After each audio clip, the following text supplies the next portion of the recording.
दोस्तों, पॉलिटी विषय में हम अध्ययनरत थे। भारतीय संविधान का जो भाग 4A था, मूल कर्तव्य, उसके बारे में हमने सभी जो विस्तृत बातें थी वो जान ली थी। आज हमारा विषय होगा संघ, यानी जो भारतीय संविधान का भाग 5 है उसके अंतर्गत जो बातें बताई गई हैं उसके बारे में हम विस्तार पूर्वक चर्चा करेंगे। काफ़ी विस्तृत है, काफ़ी लंबा है दोस्तों ये। तो भाग 5 को पढ़ने से पहले हम कुछ बेसिक जानकारियां देखते हैं दोस्तों। हम बात कर रहे हैं भारतीय संविधान और राज्य व्यवस्था। भारतीय संविधान और राज्य व्यवस्था, ठीक है, यानी भारतीय राजनीति की बात कर रहे हैं। एक तरह से हम कह सकते हैं भारतीय संविधान और राज्य व्यवस्था, यानी भारतीय राजनीति कह सकते हैं और राज्य व्यवस्था। तो आपको पता है भारतीय संविधान और राज्य व्यवस्था के अंतर्गत हम जो बातें पढ़ रहे हैं उसमें हमारे देश में जो प्रणाली है शासन की वो संसदात्मक शासन व्यवस्था है। कैसी व्यवस्था है? संसदात्मक, ठीक है, संसदात्मक शासन व्यवस्था। और ठीक इसी प्रकार से अगर हम दूसरी बात करें तो एक प्रणाली आती है अध्यक्षात्मक शासन व्यवस्था, शासन व्यवस्था। ये दो प्रणालियां चलती हैं दोस्तों, संसदात्मक शासन व्यवस्था और अध्यक्षात्मक शासन व्यवस्था या शासन प्रणाली। इसमें क्या फर्क होता है, क्या अंतर पाया जाता है? तो सबसे जो पहली बात है वो ये है कि संसदात्मक जो शासन व्यवस्था होती है इसमें कार्यपालिका एवं न्यायपालिका, व्यवस्थापिका, कार्यपालिका एवं व्यवस्थापिका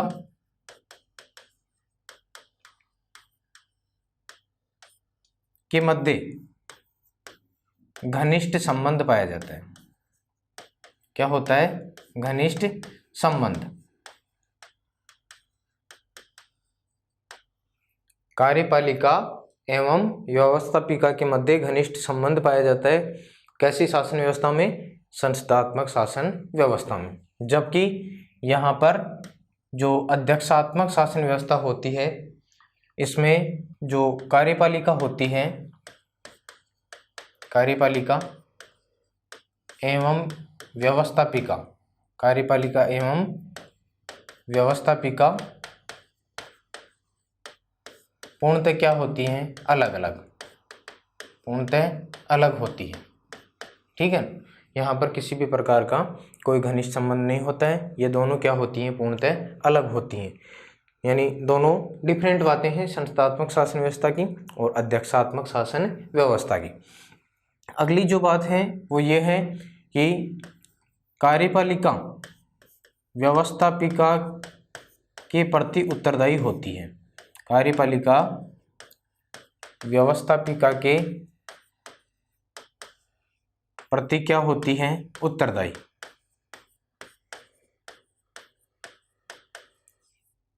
ठीक है। कार्यपालिका व्यवस्थापिका के प्रति क्या होती है? उत्तरदायी होती है। हमारे भारतीय संविधान में हम पढ़ते हैं मंत्रिपरिषद सामूहिक रूप से लोकसभा के प्रति उत्तरदायी होती है। अनुच्छेद 75(3) में बात है, आपको पता है, जब हम पढ़ेंगे तो आगे आएगी। यहाँ पर कार्यपालिका व्यवस्थापिका के प्रति उत्तरदायी नहीं होती है, ठीक है। कार्यपालिका व्यवस्थापिका के लिए या के प्रति उत्तरदायी नहीं होती है, उत्तरदायी नहीं होती है, ठीक है। ये बात ध्यान रखेंगे, ये दोनों के मध्य विभेद पाया जाता है। उसके पश्चात आगे जो बात आती है, यहाँ जो संसदात्मक शासन व्यवस्था होती है इसमें दो प्रकार की, या कह सकते हैं दोहरी कार्यपालिका, दोहरी कार्यपालिका पाई जाती है, ठीक है। दोहरी कार्यपालिका पाई जाती है, लेकिन यहाँ पर एक ही कार्यपालिका होती है, एक ही कार्यपालिका, ठीक है। यहाँ पर एक ही कार्यपालिका होती है और वो कार्यपालिका उदाहरण के तौर पर हम बता सकते हैं राष्ट्रपति, ठीक है। और यहाँ दोहरी कार्यपालिका के अंतर्गत क्या आता है, एक तो आपको पता है नाम मात्र की कार्यपालिका, और एक होती है वास्तविक कार्यपालिका।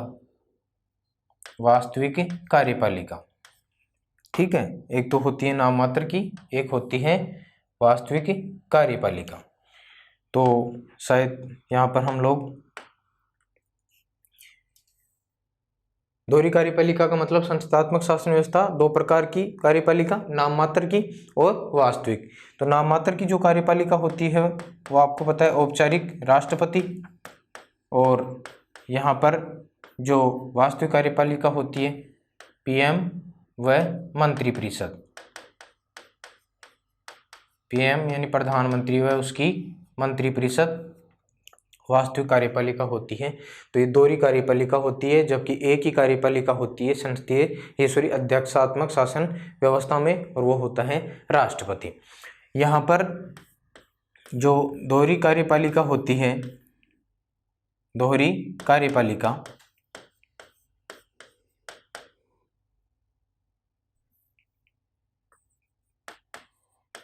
कार्यपालिका इसकी शासन व्यवस्था को भी हम दो प्रकार से देख सकते हैं। दोहरी जो कार्यपालिका होती है वो दो प्रकार की, जो प्रमुख होता है इसमें राष्ट्राध्यक्ष और एक होता है शासनाध्यक्ष।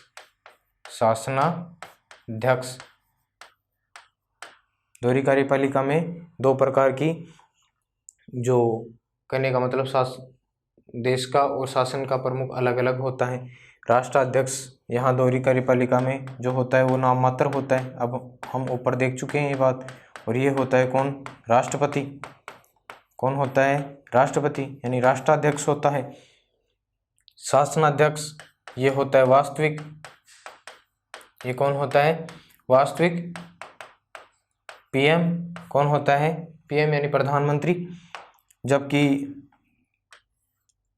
यहाँ पर क्या है दोस्तों, यहाँ पर ये बात है, यहाँ दोनों एक ही हैं। दोहरी कार्यपालिका में जो राष्ट्राध्यक्ष और शासनाध्यक्ष हम देख रहे हैं संसदीय शासन व्यवस्था में, ये यहाँ पर क्या है, दोनों एक ही हैं, दोनों एक ही।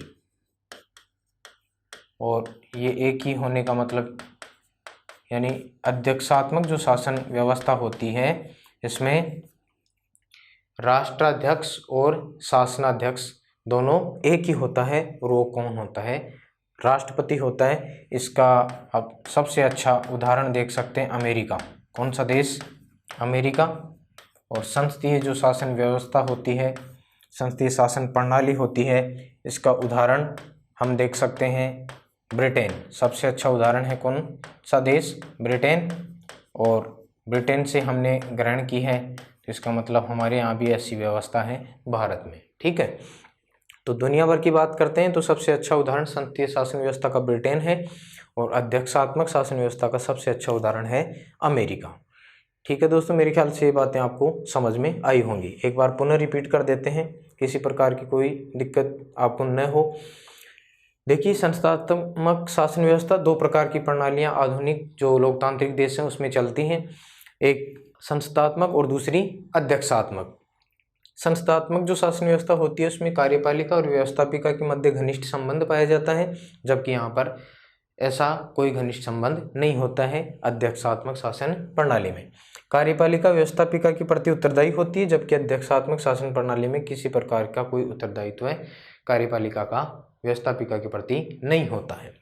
यहाँ पर संस्थात्मक शासन व्यवस्था में दोहरी कार्यपालिका पाई जाती है, एक नाम मात्र की और एक वास्तविक। नाम मात्र की राष्ट्रपति और वास्तविक प्रधानमंत्री और उसकी मंत्रिपरिषद, जबकि यहाँ पर एक ही कार्यपालिका होती है और वो होता है राष्ट्रपति।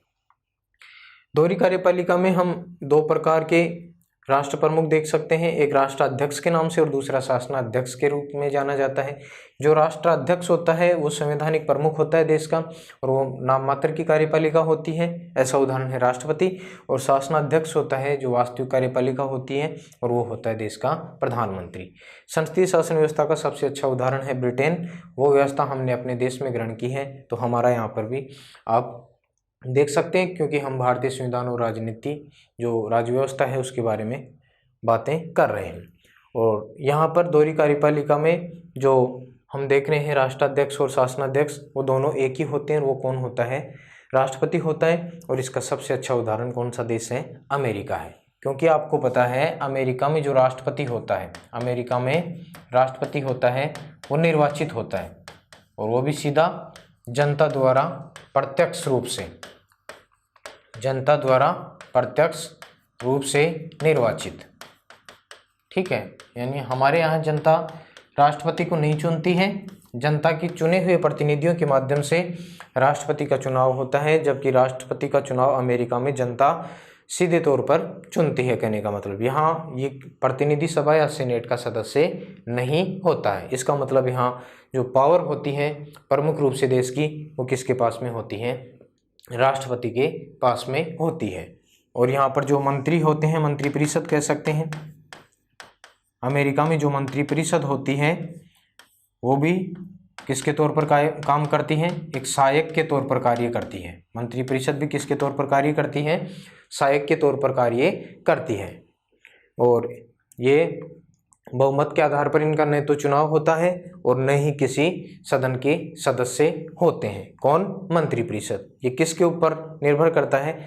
राष्ट्रपति के ऊपर निर्भर करता है कि वो मंत्रिपरिषद में किसको स्थान देना चाहता है, किनको अपने सहायक के रूप में रखना चाहता है।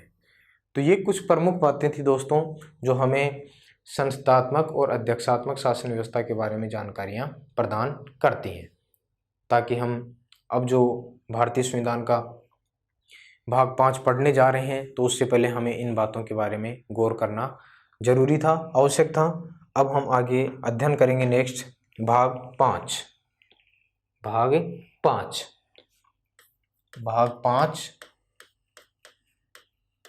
5 ये किसके बारे में प्रावधान करता है? संघ सरकार। ठीक है, किसके बारे में? संघ सरकार के बारे में प्रावधान करता है। अनुच्छेद 52 से लेकर 151 तक, अनुच्छेद 52 से लेकर 151 तक हम कह सकते हैं। यहाँ ध्यान देने की बात है, अनुच्छेद 52 से 151 तक भारतीय संविधान के भाग 5 में संघ सरकार और उसकी व्यवस्था, उसके कार्यों, उसके गठन के बारे में उल्लेख किया गया है। ठीक है, तो सबसे पहले हम संघ सरकार का ढांचा देख लेते हैं। संघ सरकार का स्वरूप कैसा है? तो ये 3 अर्थों में यहाँ पर आपको दिखाई देगा। संघ सरकार का स्वरूप भारत में किस प्रकार का है? एक होती है भारत में व्यवस्थापिका, लेजिस्लेटिव जिसको कहा जाता है। एक होती है कार्यपालिका, एग्जीक्यूटिव जिसको कहा जाता है। और जुडिशरी जिसको कहा जाता है न्यायपालिका।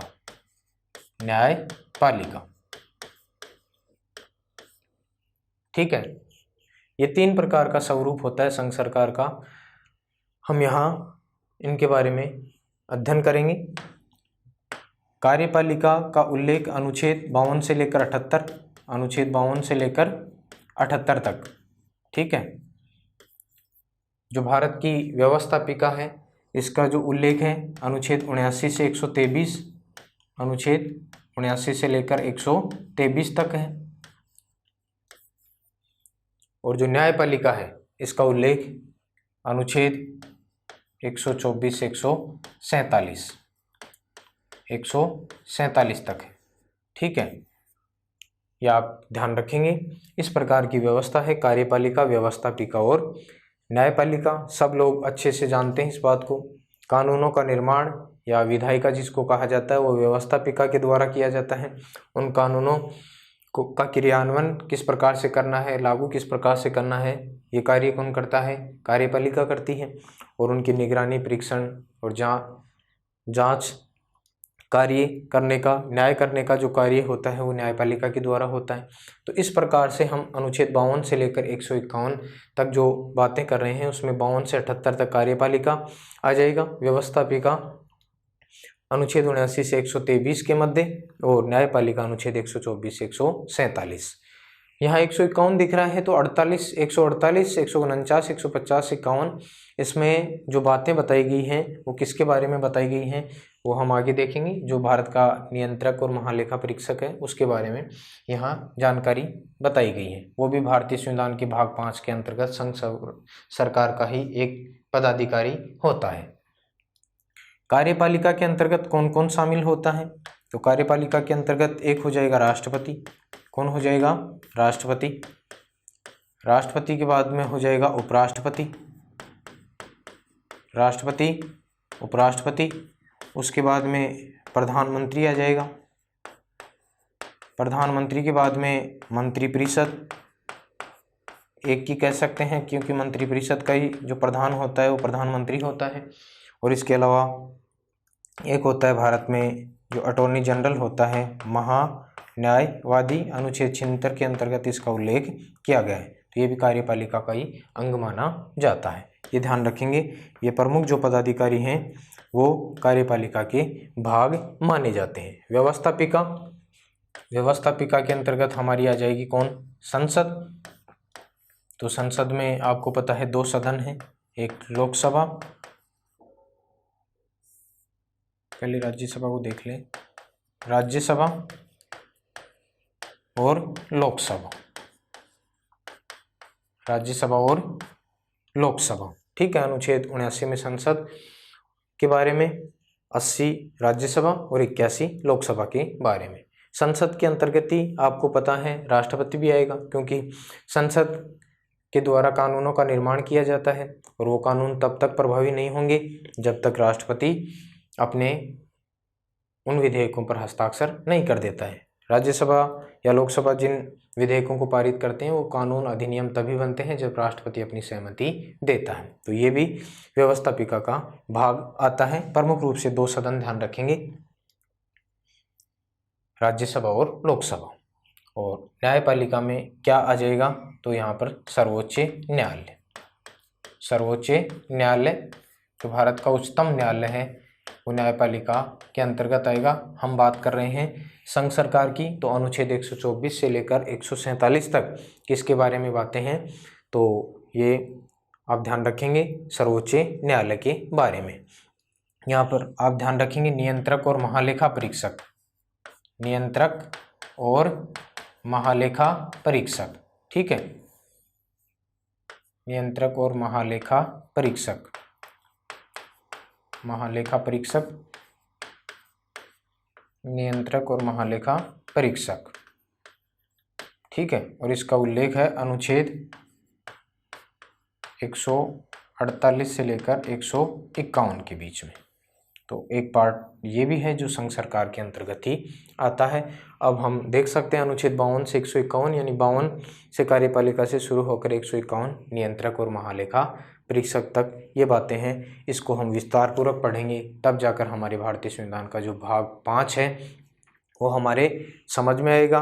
और हमारा जो पॉलिटी का प्रमुख विषय है वो भी जब हम संघ सरकार से संबंधित भाग 5 पढ़ेंगे तभी जाकर हमारा जो कॉन्सेप्ट है वो क्लियर होने वाला है। तो अब हम सबसे पहले कार्यपालिका के अंतर्गत सबसे जो सर्वोच्च पदाधिकारी है, नाम है राष्ट्रपति, उसके बारे में बातें कर लेते हैं। ठीक है, राष्ट्रपति।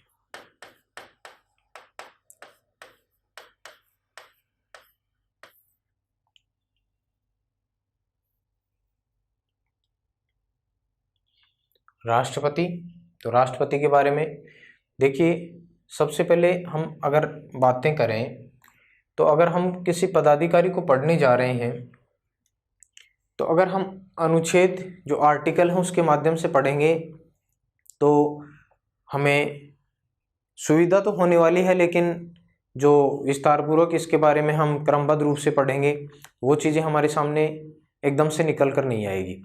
तो देखिए, अगर किसी पदाधिकारी को पढ़ना होता है तो सबसे पहले हम उसके लिए ढूंढते हैं क्या? योग्यता।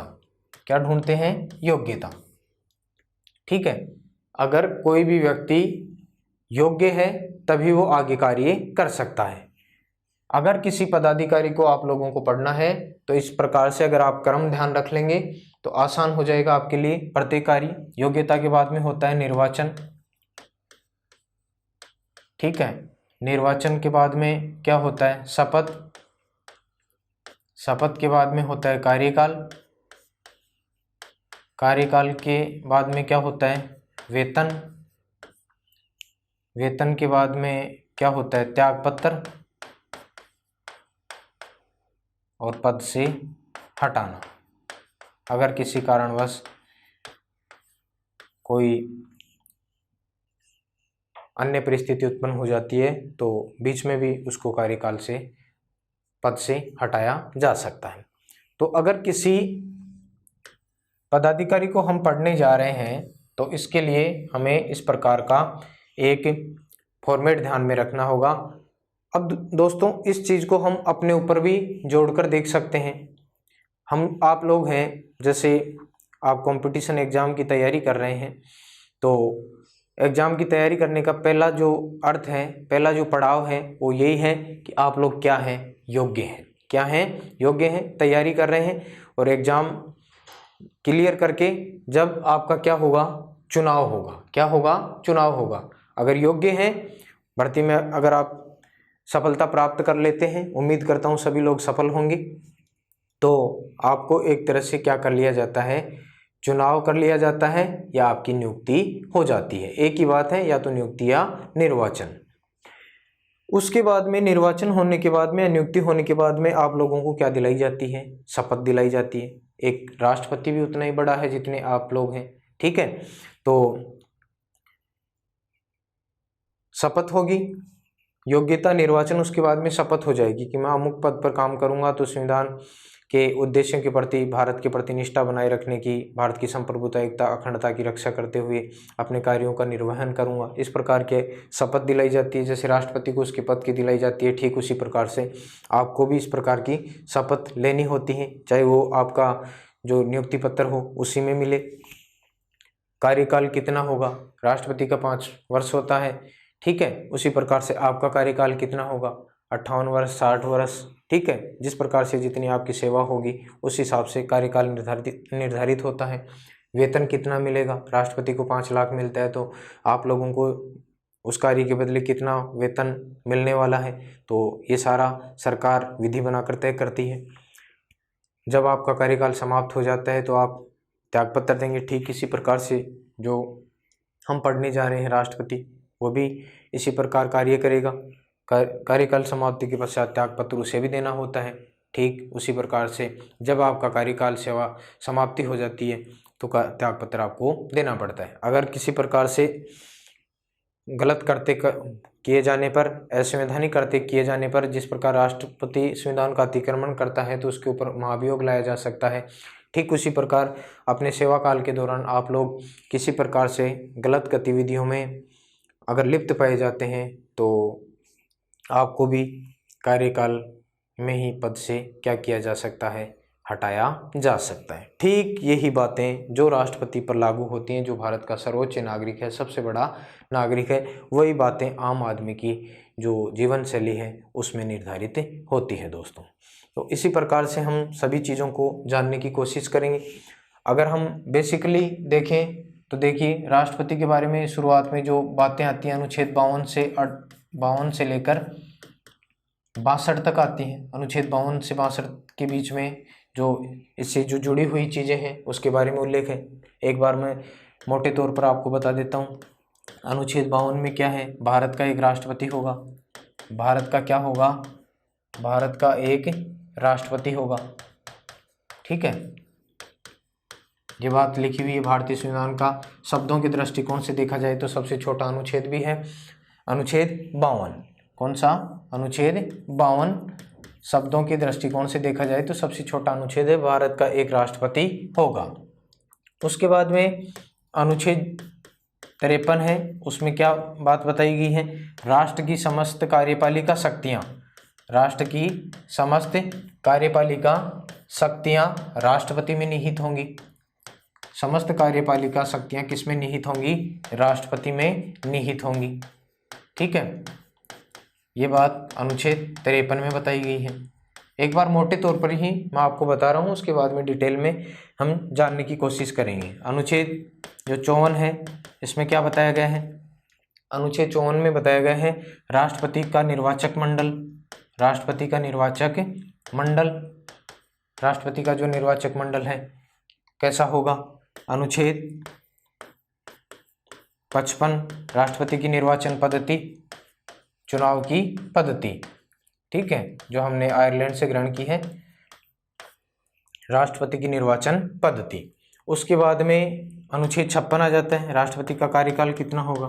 अनुच्छेद 56 राष्ट्रपति का कार्यकाल। उसके बाद में अनुच्छेद 57, अनुच्छेद 57 पुनर्निर्वाचन। आपको पता है कि भारत में जो राष्ट्रपति होता है वो उसके लिए कोई समय सीमा निर्धारित नहीं है, वो कितनी बार ही राष्ट्रपति का चुनाव लड़ सकता है, जबकि अमेरिका में इस प्रकार की पाबंदी है, एक व्यक्ति 2 कार्यकाल से अधिक राष्ट्रपति नहीं बन सकता, ठीक है। तो इस विषय पर भारत का संविधान मौन है। अनुच्छेद 57 के अंतर्गत कोई व्यक्ति कितनी बार ही राष्ट्रपति का चुनाव या राष्ट्रपति बन सकता है। अनुच्छेद 58 में राष्ट्रपति बनने के लिए जो योग्यता है उसके बारे में उल्लेख किया गया है।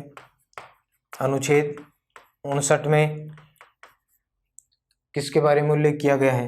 राष्ट्रपति पद के लिए जो शर्तें हैं उसके बारे में बातें बताई गई हैं। अनुच्छेद 59 में राष्ट्रपति पद के लिए शर्तें। अनुच्छेद 60 में राष्ट्रपति शपथ या प्रतिज्ञान, शपथ या प्रतिज्ञान, ठीक है।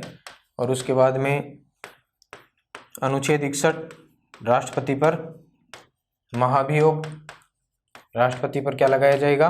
महाभियोग। अगर संविधान का अतिक्रमण करता है तो राष्ट्रपति के ऊपर महाभियोग लाया जा सकता है। और अनुच्छेद 62 में राष्ट्रपति पद की रिक्ति, राष्ट्रपति पद की रिक्ति को भरने का समय, रिक्ति को भरने का समय, अगर राष्ट्रपति पद की किसी कारण से रिक्ति हो गई तो उसको भरने का समय। और तात्कालिक राष्ट्रपति की पदावधि, तात्कालिक राष्ट्रपति की पदावधि या कार्यकाल कह सकते हैं। तो मोटे तौर पर हमने ये बातें जानने की कोशिश की हैं। हम लोग विस्तृत अध्ययन कर रहे हैं, तो दोस्तों इन बातों से हमारा काम होने वाला नहीं है, क्योंकि हमें अगर राष्ट्रपति संघ सरकार के जो कार्य कामकाज है उसके स्वरूप को अगर देखना है, समझना है, तो बिल्कुल बारीकी से हमें इन चीज़ों के बारे में जानकारी प्राप्त करनी होगी, तभी जाकर हमारा कॉन्सेप्ट क्या होगा? क्लियर होगा, ठीक है। तो सरसरी तौर पर, मोटे तौर पर मैंने आपको ये बातें बता दी हैं, तो एक बार शायद आप इन चीज़ों को नोट कर लेंगे, अच्छे से समझ में भी आ जाएगा। किसी पदाधिकारी को किस प्रकार से पढ़ा जाता है इसके बारे में मैंने आपको एक फॉर्मेट बता दिया है कि सबसे पहले क्या और सबसे अंत में क्या। इस प्रकार से अगर किसी पदाधिकारी को आप लोग पढ़ेंगे तो उसके बारे में सभी प्रकार की जो बातें हैं वो आपके समझ में आ जाएंगी। ज़्यादातर एग्जाम में सीधा कई बार इससे संबंधित ही पूछ लिया जाता है कि किसको कौन शपथ दिलाता है, उसका कार्यकाल कितना होता है, और वो त्यागपत्र किसको देता है। आजकल सबसे ज़्यादा प्रश्न आते हैं पद से हटाने से संबंधित, तो ये बातें आप ध्यान में रखेंगे। तो देखिए दोस्तों, इसको राष्ट्रपति जो हमारा देश का संवैधानिक प्रमुख है, प्रथम नागरिक है, वरीयता क्रम में उसका प्रथम स्थान आता है, उसको हम डिटेल में पढ़ते हैं। तो सबसे पहले राष्ट्रपति को पढ़ने में सबसे पहले आपका आएगा अनुच्छेद 52, अनुच्छेद 52, क्योंकि शुरुआती 52 से होती है संघ सरकार की। अनुच्छेद 52, और अनुच्छेद 52 में क्या बताया गया है? भारत का एक राष्ट्रपति होगा। भारत का क्या होगा? एक राष्ट्रपति होगा। भारत का एक राष्ट्रपति होगा। शब्दों के दृष्टिकोण से भारतीय संविधान का सबसे छोटा अनुच्छेद माना जाता है अनुच्छेद 52, यानी भारत का क्या होगा? एक राष्ट्रपति होगा। उसके बाद में आगे हम देखते हैं राष्ट्रपति पद के लिए योग्यताएं। राष्ट्रपति पद के लिए योग्यताएं।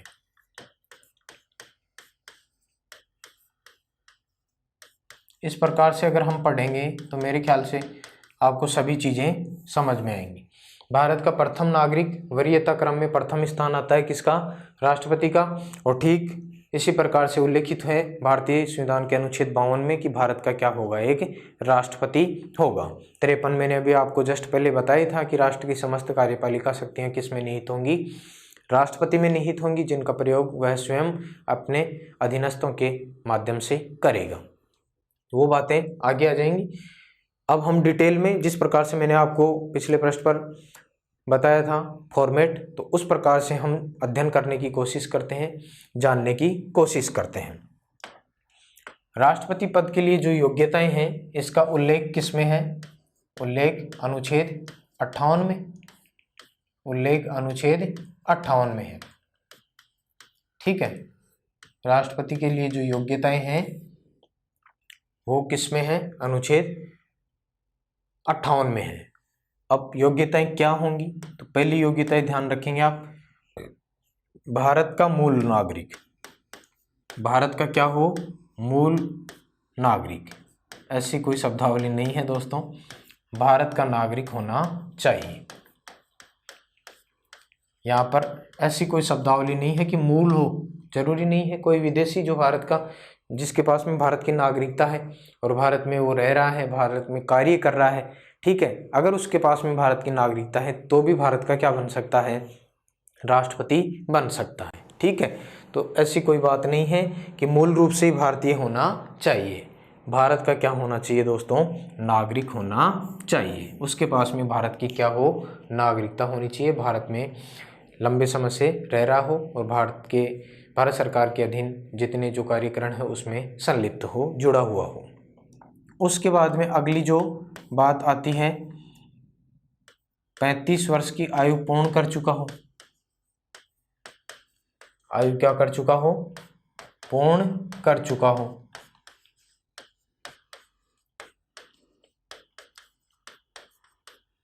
पैंतीस वर्ष की आयु पूर्ण कर चुका हो, यानी उसकी कम से कम आयु कितनी होनी चाहिए? 35 वर्ष। ठीक है, 35 वर्ष से कम आयु का व्यक्ति राष्ट्रपति पद के लिए योग्य नहीं है। योग्यता का दूसरा पॉइंट है कि वह 35 वर्ष की आयु पूर्ण कर चुका हो। उसके पश्चात जो थर्ड बात है वो यह है, लोकसभा सदस्य, लोकसभा सदस्य बनने की योग्यता। क्या हो? बनने की योग्यता। ठीक है, ऐसा नहीं कि वो लोकसभा सदस्य हो, लोकसभा सदस्य बनने की उसके पास में क्या होनी चाहिए? योग्यता होनी चाहिए। वही व्यक्ति भारत का राष्ट्रपति के लिए क्या हो सकता है? योग्य हो सकता है, जो लोकसभा सदस्य बनने की क्या रखता हो? योग्यता रखता हो। ये ध्यान रखेंगे, लोकसभा सदस्य होना नहीं, लोकसभा सदस्य बनने की क्या होनी चाहिए? योग्यता होनी चाहिए। तो यहाँ पर मूल रूप से यही बातें हैं जो आपको ध्यान में रखनी है विशेष रूप से। इसके पश्चात योग्यता में अगला जो पार्ट आता है वो नंबर 4, उसमें यह है, कोई लाभ का पद, केंद्र या राज्य सरकार के अधीन कोई लाभ का पद धारण नहीं करता हो। ठीक है, केंद्र या राज्य सरकार के अधीन कोई लाभ का पद धारण नहीं करता हो। इसमें अनुच्छेद 58 में उल्लेखित नहीं है। ये सांसद योग्यता का निर्धारण जो अधिनियम है 1959, उसमें बात लिखी हुई है, लाभ का पद धारण नहीं करता हो। और यहाँ देख लेंगे आप, सांसद योग्यता का निर्धारण अधिनियम, अधिनियम 1959, इसके अंतर्गत ये बात लिखी हुई है। ठीक है, कि लाभ का पद धारण नहीं करता हो, भारत या राज्य सरकार के अंतर्गत कोई लाभ का पद धारण नहीं करता हो। और सांसद योग्यता का निर्धारण अधिनियम 1959 के अंतर्गत क्या निर्धारित किया गया है कि कौन लाभ के पद के अधीन आते हैं? तो यहाँ ध्यान रखेंगे राष्ट्रपति, उपराष्ट्रपति,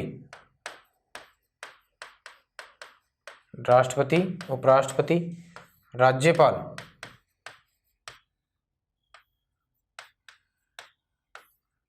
राष्ट्रपति, उपराष्ट्रपति, राज्यपाल तथा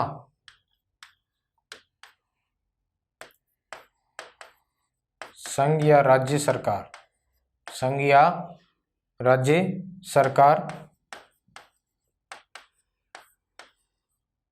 का कोई मंत्री, चाहे वो केंद्र सरकार का हो चाहे वो किसी राज्य सरकार का हो, ये लाभ के पद के अधीन नहीं आते हैं,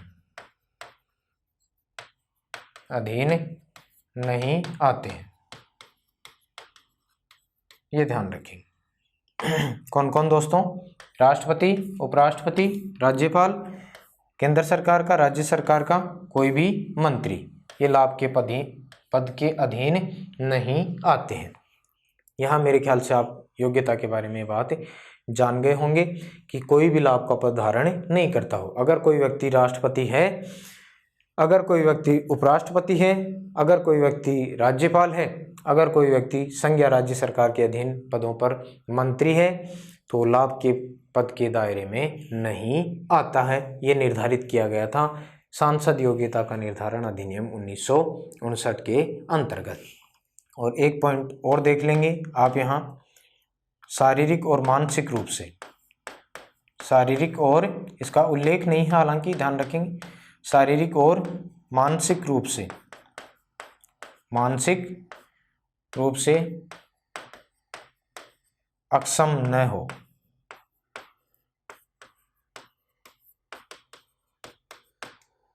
होना चाहिए।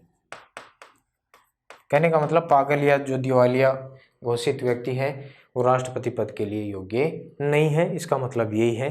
पांचवा पॉइंट ये आप ध्यान रखेंगे। मेरे ख्याल से राष्ट्रपति की जो योग्यता है इसके बारे में आपने जो बातें देखी हैं, समझी हैं, अच्छे से आपको ये समझ में आया होगा। ठीक है, इनमें से काफ़ी प्रश्न कथन और निष्कर्ष के अंतर्गत पूछ लिए जाते हैं। दोस्तों, भारत का नागरिक होना चाहिए। मूल नागरिक, मूल शब्द जरूरी नहीं है। कोई भी व्यक्ति जो विदेशी है भारत के, अगर उसके पास में नागरिकता है तो भी वो भारत का क्या बन सकता है? राष्ट्रपति बन सकता है। कम से कम उसकी न्यूनतम आयु कितनी होनी चाहिए? 35 वर्ष। इसकी आयु पूर्ण कर चुका हो 35 वर्ष की, तो भारत का राष्ट्रपति बनने के लिए योग्य है। और उसके पास में लोकसभा सदस्य बनने की क्या हो? योग्यता होनी चाहिए। ऐसा नहीं है कि वो लोकसभा सदस्य हो, लोकसभा सदस्य बनने की क्या होनी चाहिए? योग्यता होनी चाहिए। कोई लाभ का पद धारण नहीं करता हो। ठीक है। और सांसद योग्यता का निर्धारण अधिनियम 1959 के अंतर्गत ये तय किया गया कि निर्धारित किया गया कि राष्ट्रपति, उपराष्ट्रपति, राज्यपाल और संघ तथा राज्य सरकार के अधीन जो मंत्री होते हैं वो लाभ के पद के दायरे से बाहर होते हैं, लाभ के पद के दायरे के अधीन नहीं आते हैं। शारीरिक और मानसिक रूप से जो अक्षम व्यक्ति है, पागल या जो दिवालिया घोषित व्यक्ति है, वो राष्ट्रपति के पद के लिए योग्य नहीं है। तो ये बातें आप विशेष रूप से ध्यान में रखेंगे। ये भी उल्लेखित नहीं है, ये भी उल्लेखित नहीं है। हमारी संविधान सभा के एक सदस्य थे, संविधान सभा के सदस्य, संविधान सभा के सदस्य, क्या नाम था? Professor K.T.. शाह है, प्रोफेसर के.टी. शाह है। इन्होंने 2 प्रस्ताव रखे थे योग्यता से संबंधित। कितने प्रस्ताव रखे जब संविधान का निर्माण किया जा रहा था? 2 प्रस्ताव रखे कि अगर कोई व्यक्ति, पहला प्रस्ताव रखा इन्होंने कि अगर कोई व्यक्ति राजद्रोह है, राजद्रोह या संविधान के उल्लंघन का आरोपी है, संविधान के उल्लंघन का क्या है, आरोपी है, उल्लंघन का आरोपी है। अगर कोई व्यक्ति राजद्रोह या संविधान के उल्लंघन का आरोपी है तो वह चुनाव नहीं लड़ सकता, चुनाव नहीं लड़ सकता। ऐसा प्रस्ताव रखा केटी शाह ने, प्रोफेसर केटी शाह ने। और दूसरा जो प्रस्ताव रखा वो क्या रखा, इन्होंने रखा कोई मंत्री अगर राष्ट्रपति का चुनाव लड़ना चाहता है, राष्ट्रपति का चुनाव लड़ना चाहता है, चुनाव लड़ना चाहता है तो उसे मंत्री पद से त्यागपत्र, मंत्री पद से त्यागपत्र या इस्तीफा देना पड़ेगा। ये दोनों प्रस्ताव रखे किसने, प्रोफेसर केटी शाह ने। और ये दोनों प्रस्ताव क्या कर दिए गए दोस्तों, अस्वीकार। ठीक है, क्या कर दिए गए, अस्वीकार कर दिए गए। तो ये थे सारी बातें जो हमने देखी हैं, वो योग्यता से संबंधित प्रमुख बातें हैं। एक इसका उदाहरण भी है योग्यता से संबंधित, लाभ के पद के अधीन उदाहरण हम जानने की कोशिश करते हैं। ये बात है वर्ष 2000 की, 2006 की, वर्ष 2006, वर्ष 2006 उत्तर प्रदेश से, यूपी से जो समाजवादी पार्टी है उसकी राज्यसभा सांसद थी जया बच्चन। राज्यसभा सांसद कौन थी, जया बच्चन। ठीक है, जया बच्चन वर्ष 2006 में उत्तर प्रदेश से राज्यसभा सांसद थी समाजवादी पार्टी से, कौन, जया बच्चन। और साथ में सांसद के अलावा ये क्या थी, उत्तर प्रदेश फिल्म विकास बोर्ड, फिल्म विकास बोर्ड की चेयरमैन भी थी, बोर्ड की क्या थी, चेयरमैन। तो दोस्तों आपको पता है 2 पद हो गए, सांसद का पद और उत्तर प्रदेश फिल्म विकास बोर्ड के चेयरमैन का पद।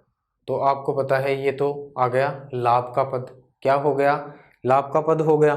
तो इनकी शिकायत की गई और शिकायत करने के पश्चात राष्ट्रपति ने इनकी सदस्यता क्या कर दी, समाप्त कर दी। ठीक है, जया बच्चन की राष्ट्रपति ने क्या कर दी, सदस्यता समाप्त कर दी, राष्ट्रपति ने सदस्यता समाप्त कर दी। ठीक है, राष्ट्रपति ने जब सदस्यता समाप्त कर दी तो इन्होंने सुप्रीम कोर्ट में इसको चुनौती दी, ऐसे में यानी सुप्रीम कोर्ट में क्या दी, इन्होंने चुनौती दी। और चुनौती में जया बच्चन बनाम भारत संघ जो मामला था, इसमें सर्वोच्च न्यायालय एससी का निर्णय यानी सुप्रीम कोर्ट का निर्णय क्या आया कि राष्ट्रपति ने जो निर्णय दिया है, राष्ट्रपति के द्वारा जो फैसला लिया गया है वो क्या है, सही है। कहने का मतलब सुप्रीम कोर्ट ने अपने निर्णय में राष्ट्रपति के फैसले को सही ठहराया, फैसले को क्या, सही ठहराया। तो ये उदाहरण बताया है मैंने आपको योग्यता से संबंधित, ताकि आपको ये बात ध्यान में रह सके। ठीक है, ये अलग बात है कि 2006 में जब इनकी सदस्यता समाप्त कर दी गई तो उपचुनाव में पुनः ये राज्यसभा की क्या बन गई, सदस्य बन गई। ठीक है, तो इस प्रकार से आप ध्यान में रखेंगे। किसके बारे में, जया बच्चन के बारे में। उदाहरण के तौर पर मैंने आपको यहाँ पर ये बात समझा दी है दोस्तों। मेरे ख्याल से आपको योग्यता से संबंधित जो बातें थी, जो टॉपिक था, वो अच्छे से समझ में आ गया होगा, किसी प्रकार की कोई समस्या नहीं है दोस्तों। अब हम एक फैक्ट और देख लेते हैं, राष्ट्रपति का निर्वाचक मंडल। राष्ट्रपति का निर्वाचक मंडल, राष्ट्रपति का निर्वाचक मंडल। तो राष्ट्रपति का जो निर्वाचक मंडल है, इसका जो उल्लेख है अनुच्छेद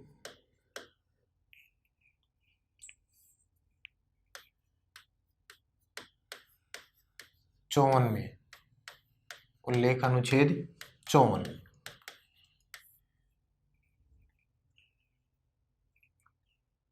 राष्ट्रपति का जो निर्वाचक मंडल है, इसका उल्लेख किसमें है दोस्तों? भारतीय संविधान के अनुच्छेद 54 में है।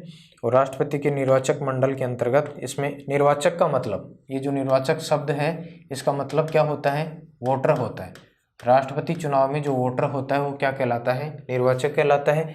और वोटर का जो समूह होता है, वोटर का जो समूह होता है वो निर्वाचक मंडल कहलाता है। क्या कहलाता है? निर्वाचक मंडल। जैसे हम आम मतदाता होते हैं तो हम वोटर कहलाते हैं। सरपंच एमएलए जो एमपी होता है उसका चुनाव करते हैं तो हम एज ए वोटर काम करते हैं, चुनाव में भागीदारी निभाते हैं अपनी। लेकिन राष्ट्रपति एक गरिमामयी पद है, आपको पता है, भारत का सबसे बड़ा नागरिक है। तो इसके लिए जो एक चुनावी जो प्रक्रिया है उसके लिए जो शब्द इस्तेमाल किया जाता है वो निर्वाचक मंडल इस्तेमाल किया जाता है। तो निर्वाचक, राष्ट्रपति चुनाव में भाग लेने वाले जो व्यक्ति होते हैं वो वोटर क्या कहलाते हैं? निर्वाचक कहलाते हैं। और उन वोटरों का समूह क्या कहलाता है? निर्वाचक मंडल कहलाता है। राष्ट्रपति के निर्वाचक मंडल में कौन कौन शामिल होते हैं? कौन कौन शामिल होते हैं? यानी कहने का मतलब राष्ट्रपति का निर्वाचक मंडल किन किन के द्वारा निर्धारित होता है? तो पहली बात आ जाती है आपकी संसद के सभी निर्वाचित सदस्य, सभी निर्वाचित सदस्य, निर्वाचित सदस्य ध्यान रखेंगे, संसद के सभी निर्वाचित सदस्य, मनोनीत नहीं है यहाँ पर, सभी निर्वाचित सदस्य।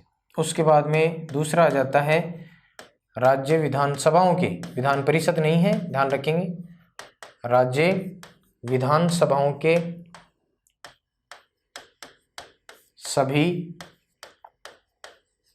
निर्वाचित सदस्य, यहाँ भी मनोनीत नहीं है, सभी निर्वाचित सदस्य, सभी राज्य विधानसभाओं के, यहाँ सभी शब्द और जोड़ लें आप, सभी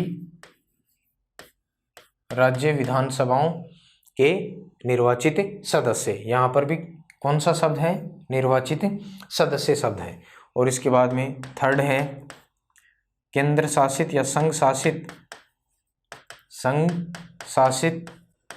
प्रदेश, संघ शासित प्रदेश दिल्ली और पुडुचेरी दो ही हैं जहाँ विधानसभा चलती है। अब आगे आपको पता है जम्मू कश्मीर भी जुड़ेगा इसमें, अभी नहीं है क्योंकि यहाँ विधानसभा गठित नहीं हुई है। संघ शासित प्रदेश दिल्ली और पुडुचेरी की विधानसभाओं के निर्वाचित सदस्य, यहाँ पर भी क्या शब्द है? निर्वाचित सदस्य शब्द है दोस्तों, ये ध्यान रखेंगे आप। तो ये तीनों फैक्ट विशेष रूप से आपको ध्यान में रखना है। रह जाएगा, राष्ट्रपति के निर्वाचक मंडल में शामिल होते हैं, पहला संसद के सभी निर्वाचित सदस्य, और ये कितने हैं आपको पता है? 543 तो लोकसभा में है और 233 किसमें है? राज्यसभा में। तो कुल इनकी संख्या कितनी हो जाती है? 776। 543 प्लस 233 कितने हो जाते हैं? 776 हो जाते हैं। तो संसद के जो निर्वाचित सदस्य हैं, निर्वाचित सदस्यों की संख्या 776 है, ये लोकसभा में और ये राज्यसभा में। उसके बाद में सभी राज्य विधानसभाओं के सभी निर्वाचित सदस्य, सभी के स्थान पर यहाँ पर आप केवल लगा सकते हैं, केवल निर्वाचित सदस्य, ठीक है, केवल निर्वाचित सदस्य। तो ये पूरे भारतवर्ष में इनकी संख्या है दोस्तों 4020। कितनी है? 4020 पूरे भारतवर्ष में। जैसे राजस्थान से 200 है, उसी प्रकार उत्तर प्रदेश से 403 है।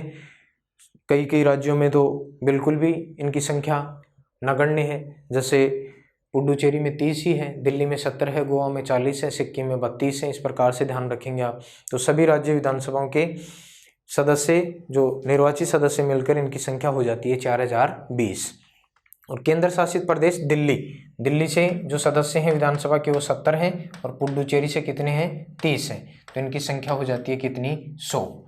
ये लोग राष्ट्रपति के चुनाव में क्या करते हैं दोस्तों, भागीदारी निभाते हैं। इनकी कुल संख्या हो गई, कुल कितने हैं, तो 4896। ठीक है, ये ध्यान रखेंगे आप। मेरे ख्याल से इतना ही होगा।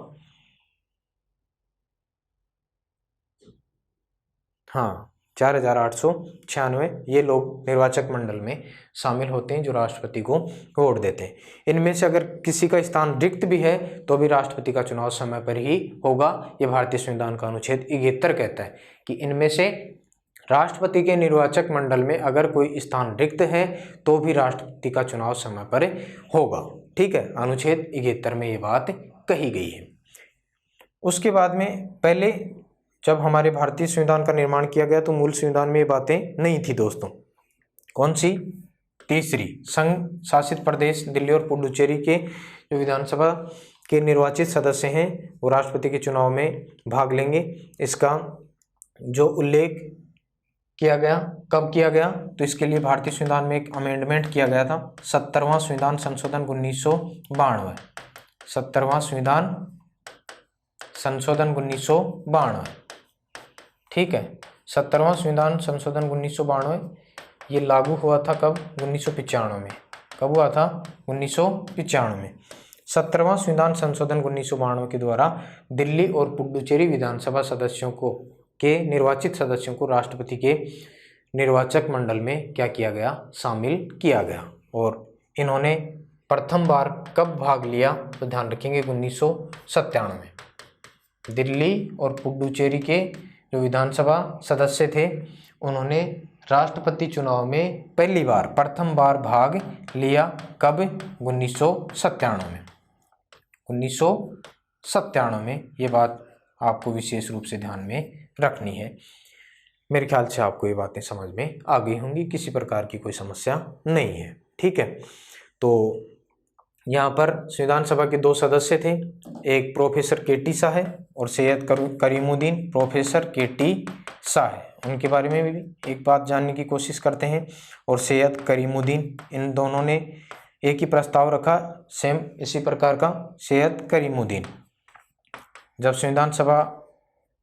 संविधान का निर्माण कर रही थी तो इन्होंने कहा था चुनाव से संबंधित बातों में कि राष्ट्रपति का जो चुनाव है वो जनता के द्वारा वयस्क मताधिकार के आधार पर किया जाना चाहिए। ये प्रस्ताव किसके द्वारा रखे गए, प्रोफेसर केटी शाह और सैयद करीमुद्दीन के द्वारा रखे गए थे। लेकिन इनका जो प्रस्ताव था वो क्या कर दिया गया था दोस्तों, अस्वीकार।